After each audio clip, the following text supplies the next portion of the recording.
that's one connection I've had with people. People usually say it's very easy for them to open up to me, and I think that comes from two things. One is I have had no shame in my life of who I am and what experiences I've gone through and what mistakes I've made, if they're called mistakes. I like to call them learning experiences. For me, it's my book, my life is like a story. And if I can share that story with people without having judgment towards myself, it's easier for them to see that they can then open up to share whatever it is that they're going through in their life and know that they're not going to be judged. Because here I am sharing my darkest, life story or experience with them without any ounce of showing judgment on what I have gone through, then they know that they're safe. And I think another more important thing is listening.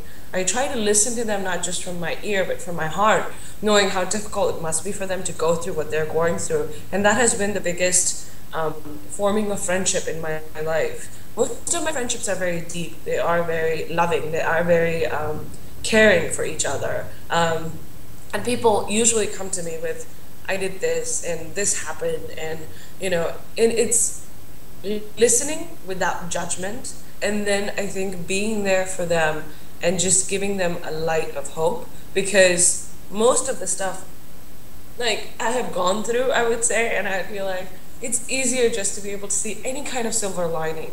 It's so easy to go down on yourself. It's so easy to think negative about yourself.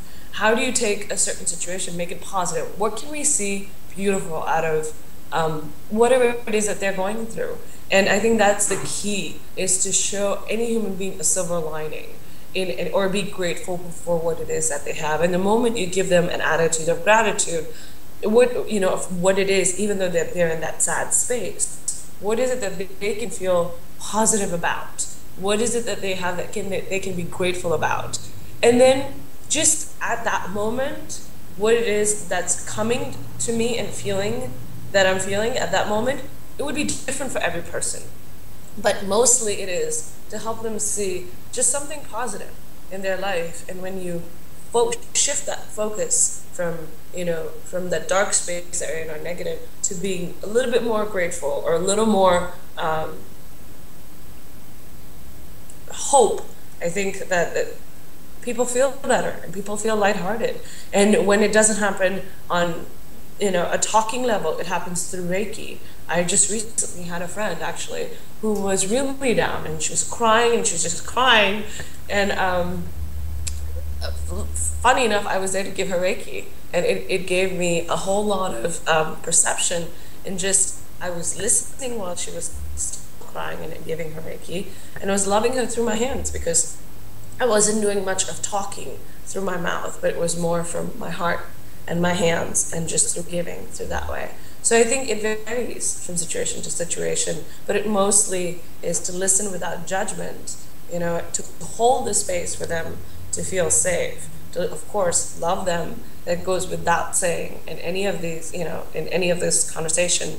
If I haven't mentioned it, goes without saying, loving them, but then to help them see something positive and a silver lining. I think that usually helps. At least make them feel somewhat better. So. That's beautiful. Thank you. Yeah, well said. Very nice. Very nice. I think possibly the unconditionality of your love. I mean, would you say that in some ways comes from the the sort of trials that you went through, the circumstances that you went through?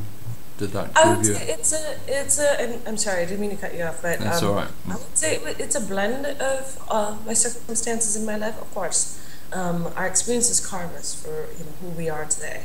Our everything that we go through makes us the person that we are, and I do love who I am. It's a beautiful blend. I think yes, I've gone through a lot of difficulties. Losing my mom at the age of 15, I was then asked to move to America at the age of 16. It was not really even an option. It was the family had decided that we need to move to America because my mom's side of the relatives lived in America, so it would be easier for me to live here. And my dad was then left alone in India, and both my sister and I, my sister was already here. It was either within sort of shipped to America, I can say, pretty much. And it was very difficult in those, few years, from 15 to like 18, 19, self-sabotage. There was a lot of judgment, there was a lot of wanting to hurt myself more than anybody. I wanted to hurt the world, but I knew hurting the world was not going to be the answer. So then you hurt yourself, and that would be by not being healthy or not eating right or putting on a lot excess weight or just, not taking, I've hypothyroidism, I've had it since I was 8, 9 years old, not taking my thyroid medicine or just things that were unhealthy. And then it was a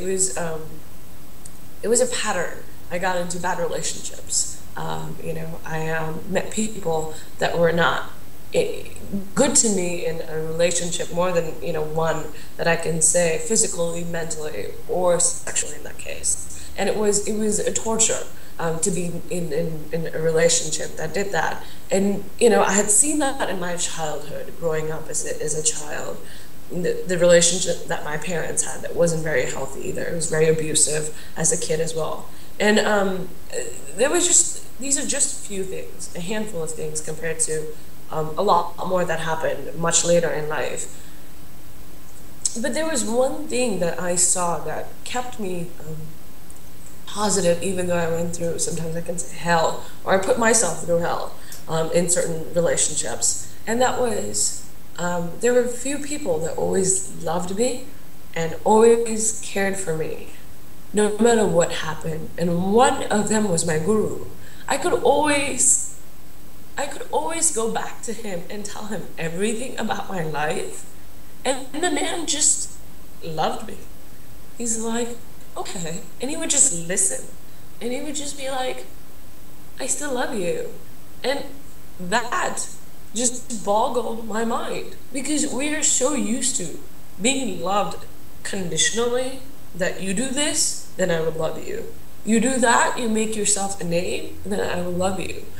But for me, I got so lucky that I had a backbone, not just with my guru that would love me unconditionally, but with Harold. No matter what I did, he was always so patient and so loving, listening. He's like, that path is not going to take you down where you want to go, but you want to go, you go. Just know that I'll still love you.